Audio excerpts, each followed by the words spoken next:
ఓం శుక్లాంబరధరం విష్ణుం శశివర్ణం చతుర్భుజం ప్రసన్నవదనం ధ్యాయేత్ సర్వవిఘ్నోపశాంతయే.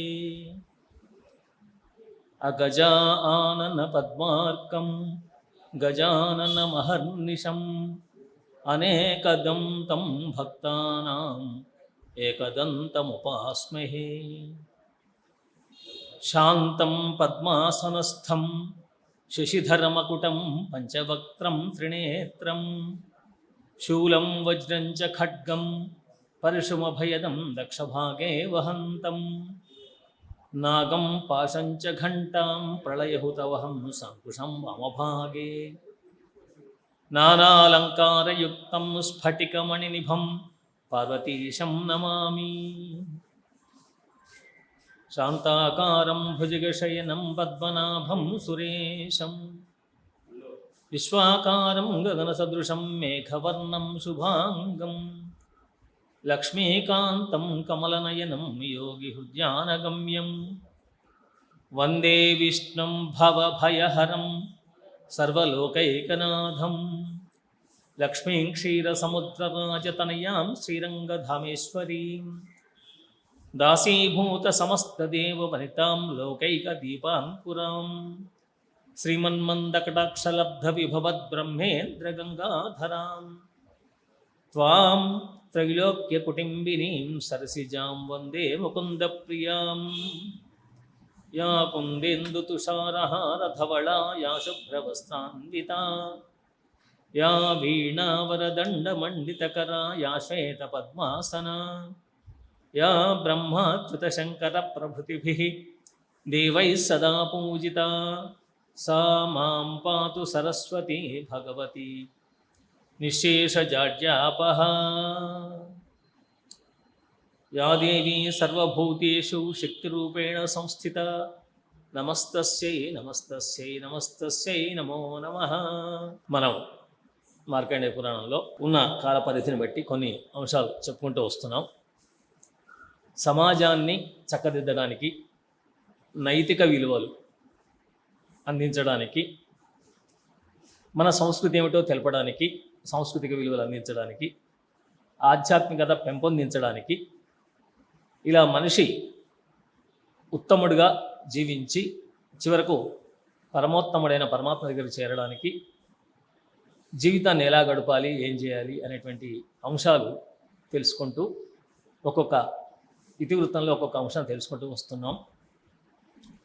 ఈరోజు చివరి రోజు కాబట్టి వంశానుచరితంలో సర్గం, ప్రతిసర్గం, మన్వంతరం, వంశం, మన్వంతరం, వంశానుచరితం. ఆ మన్వంతరంలో వచ్చినటువంటి రాజులు, ఒక మనువు కాలంలో కొంతమంది రాజులు ఉంటారు, ఇంకో మనువు కాలం కొంతమంది రాజులు ఉంటారు. ఇప్పుడు వైవస్వత మనువు కాలంలో ప్రజాస్వామ్య వ్యవస్థ వచ్చేసింది కాబట్టి రాజరికం లేదు. పూర్వం ఉండే తెలంగాణ మాకు తెలుసు నిజాం రాజు అని. కాబట్టి రాజరిక వ్యవస్థ పూర్తిగా పోయి ఇంగ్లీష్ వాళ్ళు వెళ్ళిపోయిన తర్వాత, ఎలిజబెత్ రాణి వాళ్ళ రాణులంతా పోయిన తర్వాత, రాజులు రాణులు పోయిన తర్వాత ప్రజాస్వామ్య వ్యవస్థ వచ్చింది. ఏ వ్యవస్థ అయినా సరే పాలకుడును రాజు అంటే శ్రేష్టమైన వాడు అనే అర్థంతో పిలుస్తారు. రాజు అంటే కిరీటాలు పెట్టుకొని భుజకీర్తులు ధరించి సింహాసనం మీద కూర్చుంటే రాజు అని కాదు, పాలించేవాడిని ఎవరినైనా సరే రాజు అనే పిలుస్తారు. అలాంటి పాలకుల్లో మంచి చెడు తెలుసుకొని సక్రమంగా ప్రవర్తించిన మరుత్తరాట్ అనేటువంటి రాజు యొక్క వృత్తాంతం ఈరోజు చెప్పుకుందాం అనుకున్నాం. దానికి ముందు ఉత్తముడైన ఆయన తండ్రి గురించి కొంత తెలుసుకొని మరుత్తరాట్ దగ్గరికి వద్దాం. పూర్వం సప్తద్వీప పరివృతమైనటువంటి ఈ భారతదేశాన్ని బలాశ్వుడు అనే రాజు పాలించేవాడు. ఆ బలాశ్వుడు ఆయన ఎంత శక్తిమంతుడు అంటే తపస్సు చేసి శత్రువులు కనుక వస్తే రెండు చేతులు ఇలా పెడితే ఇటువైపు నుంచి అటువైపు నుంచి సైన్యం పరిగెత్తి వచ్చేవాడు. అంటే రెండు చేతుల మధ్య నుంచి సైన్యం వచ్చేది. అందుకోసం అప్పటి నుంచి ఆయనకు కరంధముడు అనే పేరు వచ్చాడు.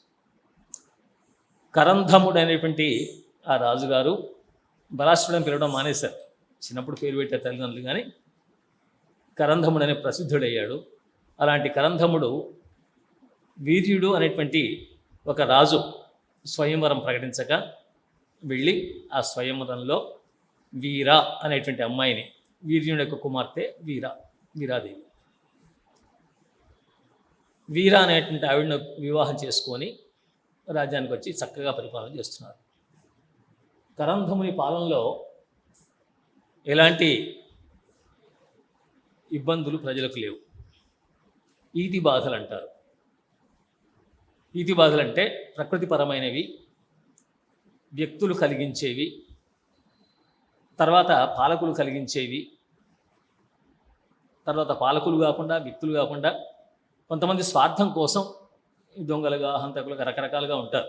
చెడు ప్రవర్తన కలిగినటువంటి 1% జనం. అలాంటి వాళ్ళు కలిగించే ఇబ్బందులు, మన మనస్సులో కలిగేటువంటి బాధలు, మనోవ్యధలు, ఇలాంటి వాటిని ఈతి బాధలు అంటారు. సకాలంలో వర్షం పడకపోతే భూమిలో జలం లేకుండా పోతుంది, తాగడానికి నీళ్లు ఉండవు, తినడానికి పంటలు పండవు. కాబట్టి అన్నగత ప్రాణమైన మానవ శరీరమైన పక్షుల శరీరాలే నిలబడాలంటే ఆహారం కావాలి, నీళ్లు కావాలి. అందుకోసం ప్రకృతి ప్రకోపించకుండా చూసుకోవాలి. అలా ఆ రాజు కాలంలో యజ్ఞయాగాదులు చేస్తూ బ్రహ్మాండంగా 3 పంటలు పండేట్టుగా వర్షాలు కురిపించే ప్రయత్నం ఆయన చేశాడు.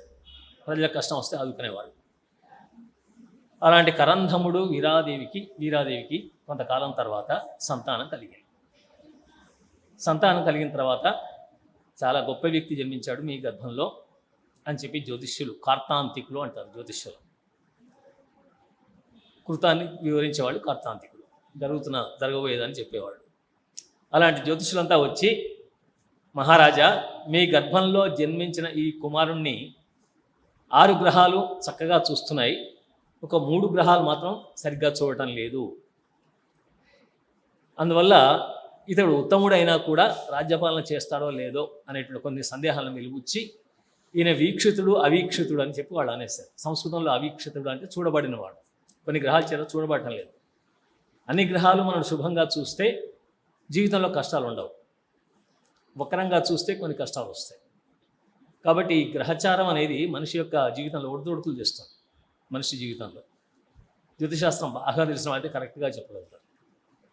ఎందుకంటే మనం పుట్టిన సమయం, రోజు అవన్నీ ఖచ్చితంగా ఉంటే స్పష్టంగా మనకు 80% జీవితంలో ఏం జరుగుతాయో ముందే చెప్పవచ్చు.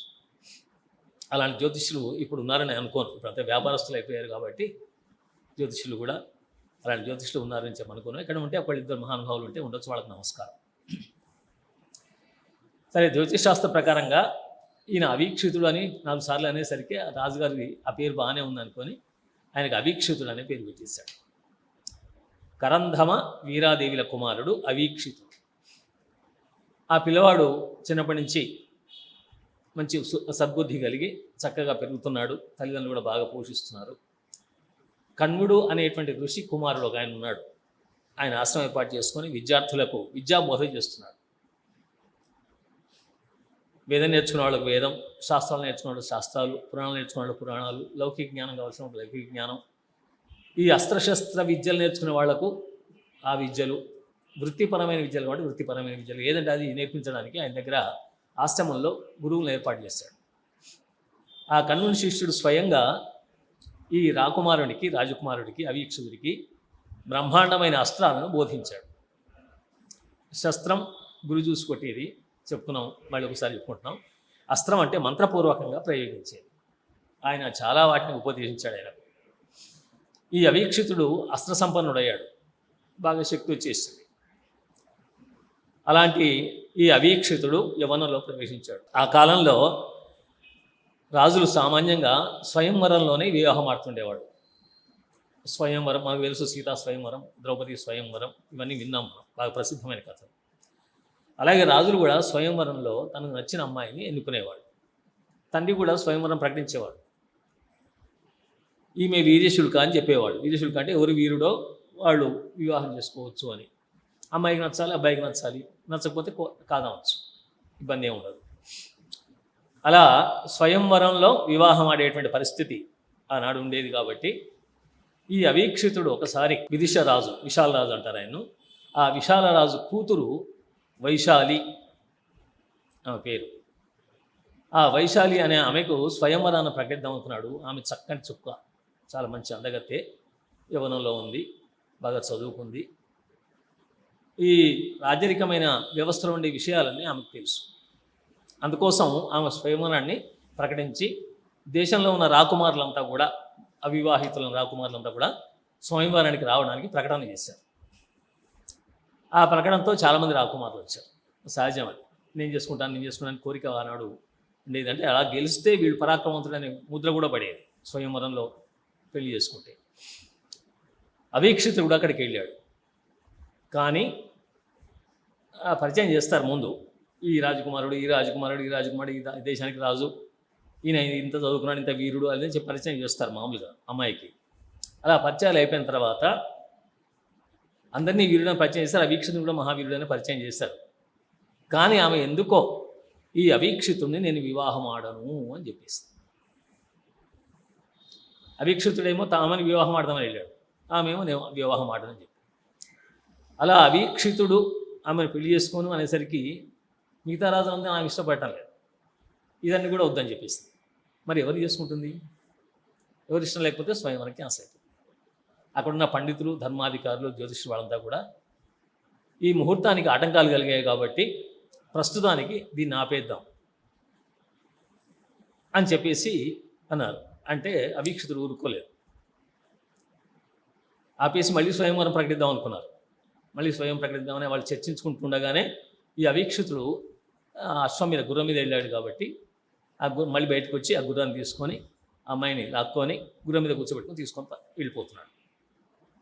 ఈ అమ్మాయిని నేను వివాహం చేసుకుంటాను అని చెప్పేసి తీసుకొని వెళ్ళిపోతాడు.